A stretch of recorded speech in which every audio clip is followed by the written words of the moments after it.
눈앞에 이 여자아이는 입에서 뱀 한 마리를 뱉어냈습니다. 뱀이 그녀의 몸을 떠난 후 여자아이의 얼굴이 흉악하게 변했습니다. 소녀 이름은 박보라입니다. 무당집에서 태어났습니다. 동네에서 유명한 주술사였던 그녀의 아버지는 마을 사람들을 진찰하고 악을 물리치곤 했으니 당연히 존경받을 법도 하겠지만 그는 어떤 사람을 건드렸는지 모릅니다. 어느 날 밤 검은 옷의 무리들이 집에 쳐들어와 박보라가 보는 앞에서 아빠를 죽이고 사람을 해치는 검은 마법사라고 모욕합니다. 박보라는 맨인 블랙의 얼굴 반쪽을 필사적으로 물어뜯으며 공포에 질려 그 자리에서 기절했습니다. 다시 깨어나면 그녀는 편모가 되고 집에는 계모와 동생만 남게 되며 세 사람의 나날은 계속되어야 합니다. 박보라는 번화가에 있는 옷가게에 취직했고 성실하게 일을 해 점장의 주목을 받았습니다. 배달하는 남자아이도 박보라를 짝사랑하는데 옆 옷가게 김민선은 그녀를 질투하며 박보라에게 독서를 퍼붓습니다. 그러나 여주는 들리지 않는 것으로만 생각하고 자신의 일을 처리합니다. 하지만 동네에서는 소문이 자자해 박보라 가족을 불길한 징조로 여기고 마당 밖에 둘러앉아 손가락질을 하곤 했습니다. 고아와 과부의 생활이 너무 힘들어서 고향의 할아버지는 박보라 엄마에게 고향으로 돌아가라고 권했습니다. 하지만 두 모녀 모두 이곳을 떠나고 싶지 않았습니다. 두 사람은 보라의 착한 아버지의 마음씨를 알고 있었기에 흑마술사일 리가 없었습니다. 만약 그들이 이곳을 탈출한다면 이웃의 고발이 확실해질 것입니다. 그러나 옛집은 점점 기괴해지고 박보라는 망령이 출몰하는 것을 자주 보게 됩니다. 그녀는 심지어 마음 편히 기도할 수 없었고 항상 뒤에 많은 사람들이 서 있는 것처럼 느꼈습니다.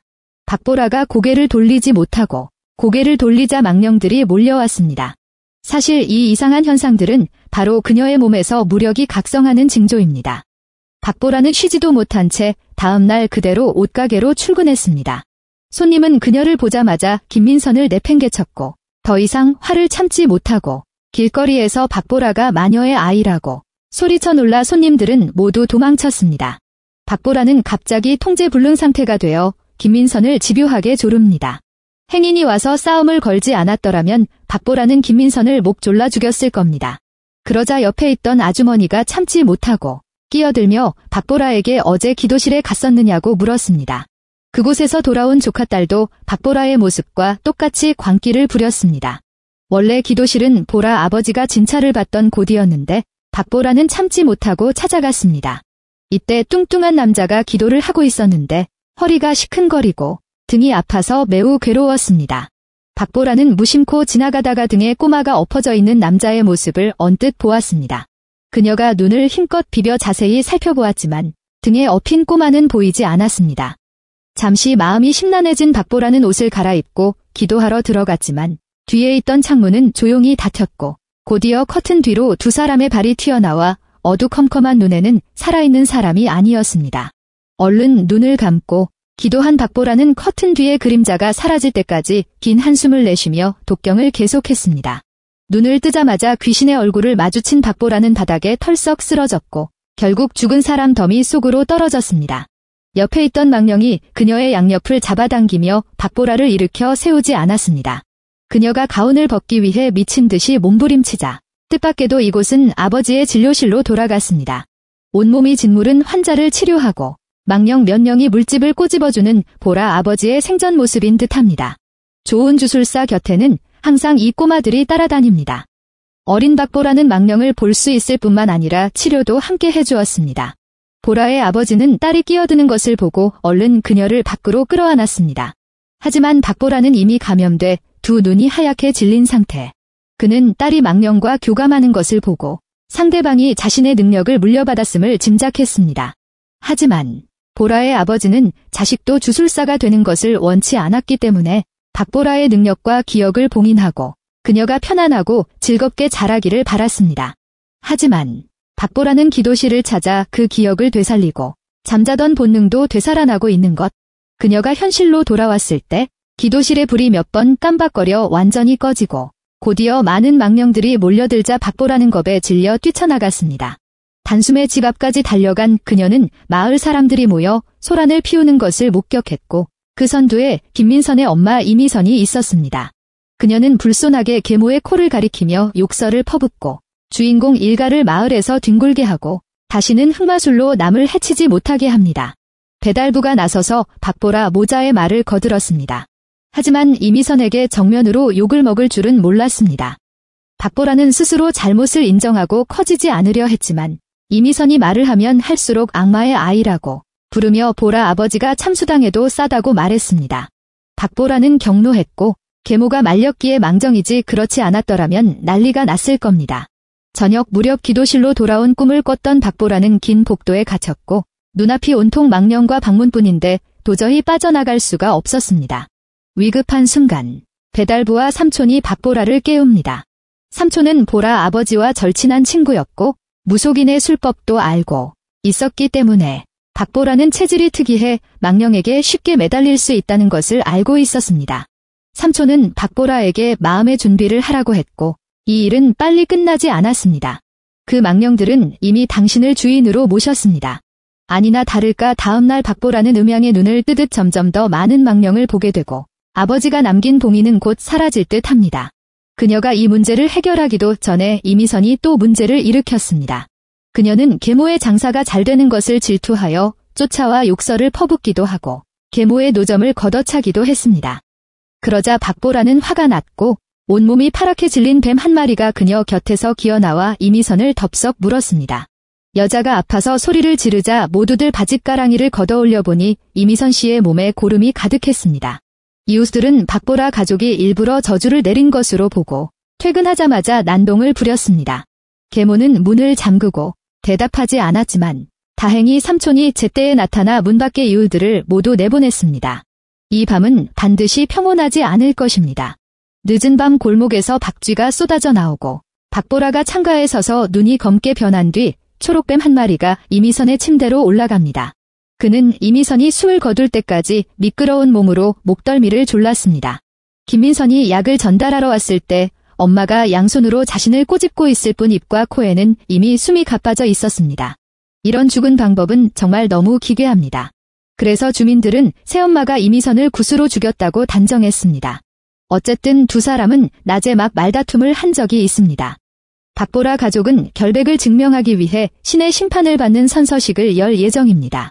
저녁이 되자 모두가 함께 모이자 새엄마는 흰천에 누워 쫑쯔가 되었습니다.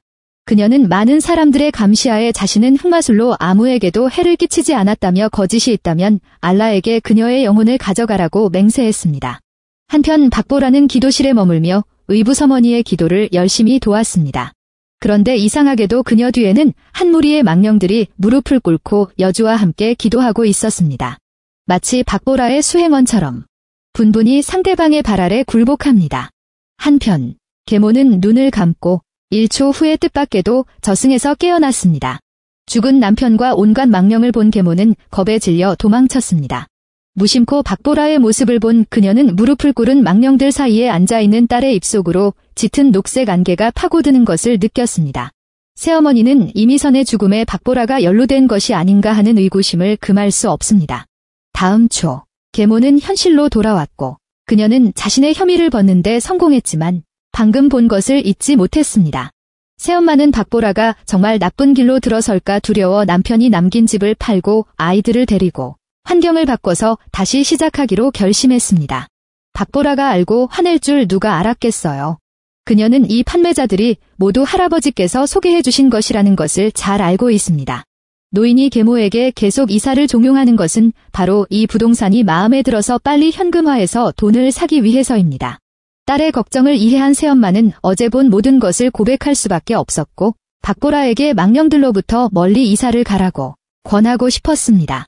후자의 안색이 변하고 눈이 짙은 검은색으로 변할 줄 누가 알았겠습니까?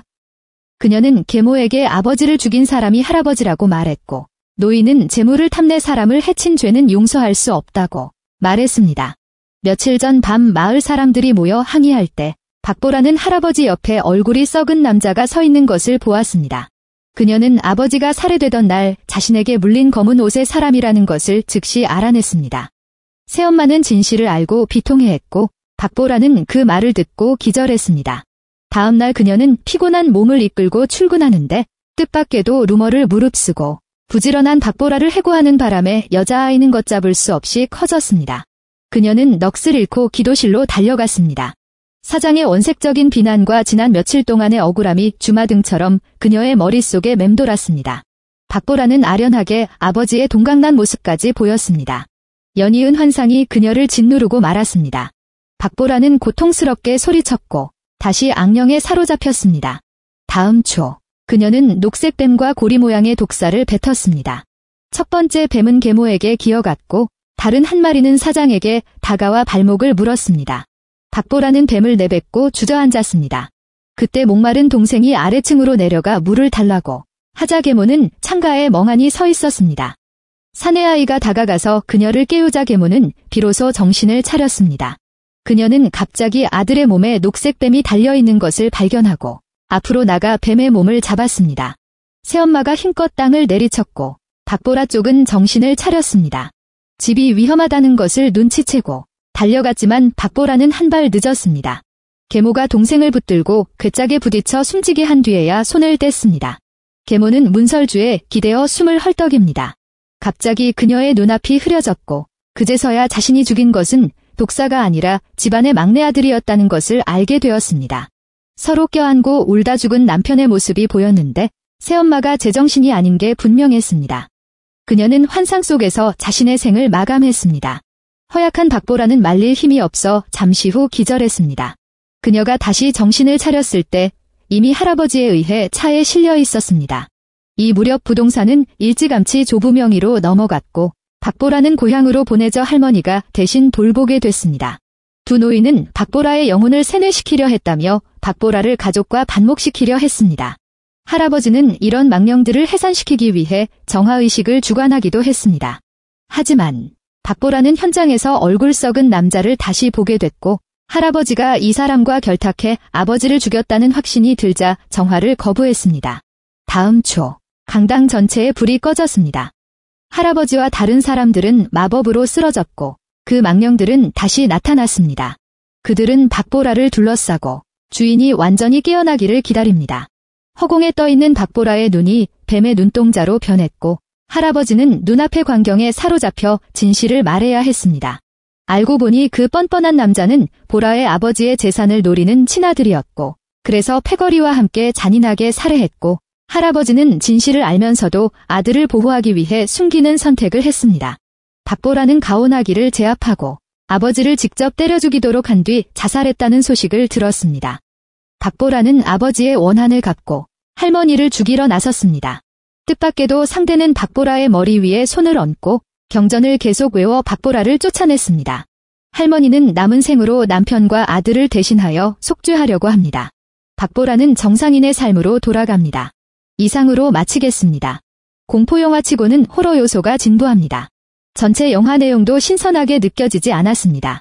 공포영화를 보기 위해 이 영화를 찾는다면 정말 이 영화를 보는 것을 추천하지 않습니다. 제 채널이 마음에 드시면 구독 하나 시켜주세요.